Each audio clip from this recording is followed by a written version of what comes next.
Aware he owned the company signing her $800 million deal. Wife poured wine on husband calling him unworthy to be in her elite circle. What he did next crushed her. A close-up of a shattered wine glass. A man's cold eyes looking at a sobbing woman. A flash of an $800 million contract. What is the cost of pride? When you trade unconditional love for a conditional status, sometimes the universe forces you to pay the ultimate price. Meet Elias Thorne, quiet, underachieving husband. Meet Serafina Vance, ambitious, ruthless real estate mogul wife. The company, Thorne Global Holdings, name subtly disguised in early scenes. Serafina answers a call from her assistant about her upcoming megadeal. She speaks loudly, dismissing Elias's quiet attempt to congratulate her. Serafina, to Elias. Condescendingly, it's an $800 million deal. Elias, that's a different stratosphere than your freelance coding. Don't worry, darling. I'll still pay for our dinner. A sophisticated, high-rise charity gala. Serafina is radiant. Elias is in a simple, well-cut suit, but hangs back. Serafina introduces Elias, but always with a minimizing qualifier.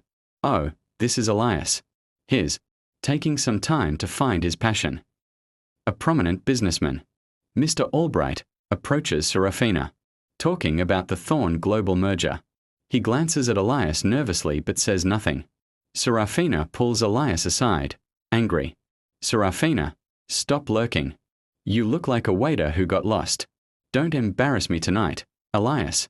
This is my circle, people who matter. A prominent rival, Victoria, deliberately snubs Serafina.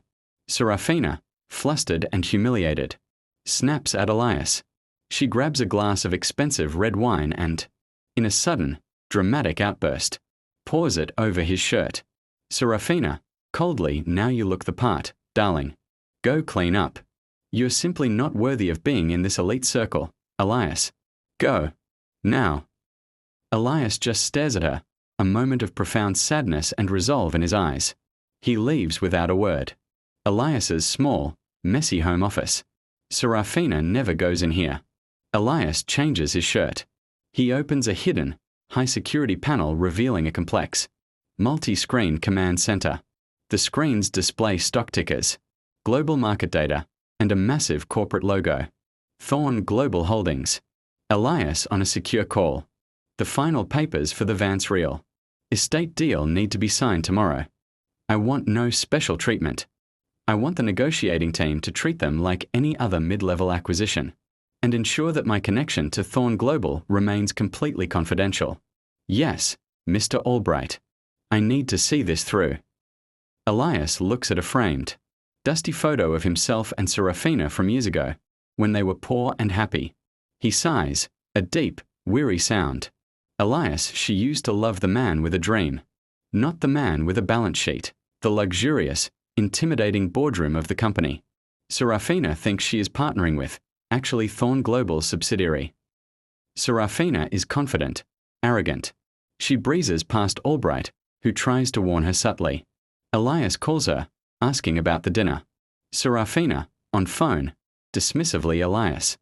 I'm about to sign a deal that will make us financially untouchable for 10 generations.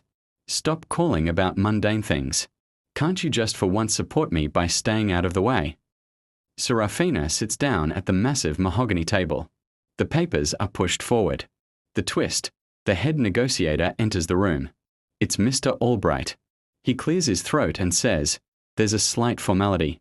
The owner insists on overseeing the final signing for a deal of this magnitude. The door opens slowly. Elias walks in, dressed in the suit he wore the previous night, which is now immaculately clean. He takes the head chair. Serafina, stunned whisper Elias? What? What is this? A joke? Elias, calm, but cold Serafina. Meet the real owner of this company.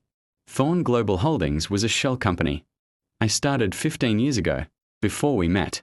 It acquired the firm you were dealing with 3 years ago. I am Thorne. I am the owner. Serafina, hysterical no. You're a struggling coder. You poured wine on you. You let me. Why? Elias, Because I wanted to see if the woman I married still existed beneath the CEO you became. I wanted to be loved for the man, not the money. The answer, as you made perfectly clear last night, is no. You called me unworthy to be in your circle.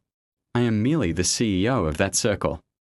Elias pushes a new document across the table. Elias, this is not an $800 million contract, Serafina. It's a lowball offer for a controlling interest in your company. Due to several questionable ethics practices, my team believes we can purchase you for $20 million and absorb your firm. Serafina is pacing, trying to call everyone. She's lost the deal, and her reputation is shredded. Elias enters, carrying a small suitcase. Serafina, pleading, Elias, I love you. I was testing you. I didn't know the pressure. Please, we can fix this. We can run Thorn Global together. Elias, the separation no, Serafina. You didn't just pour wine on my shirt. You poured contempt on the foundation of our marriage. You didn't want a partner. You wanted a trophy husband who knew his place, or a ladder you could climb without getting scratched. Elias, the most crushing thing I did to you wasn't taking the deal. It was showing you that the man you rejected for being unworthy was the very key to the elite circle you desperately craved, and I'm leaving it all behind. He puts a simple envelope on the counter, divorce papers and a large, separate transfer check. Elias walks away. Serafina sinks to the floor, holding the massive check, realizing money doesn't solve the profound loneliness. She is defeated, not financially, but spiritually. Elias, reflective, I gave her everything she said she wanted, the money, the power, the access. But when I showed her the truth, that the man she married was the source of it all, she still couldn't see past her own pride. I didn't take her money. I took her illusion.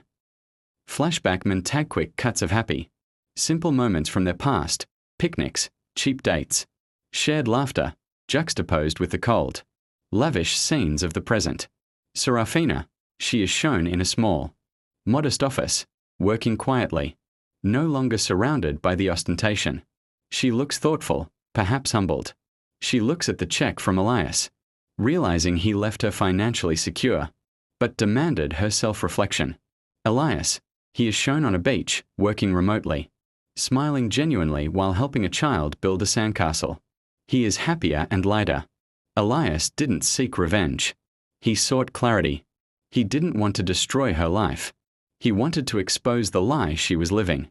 He showed her that true value is found in character, not contracts. The most powerful lesson in this story is this: be careful how you treat the people around you, especially the ones who love you unconditionally. They may be the key to the door you are desperately trying to open.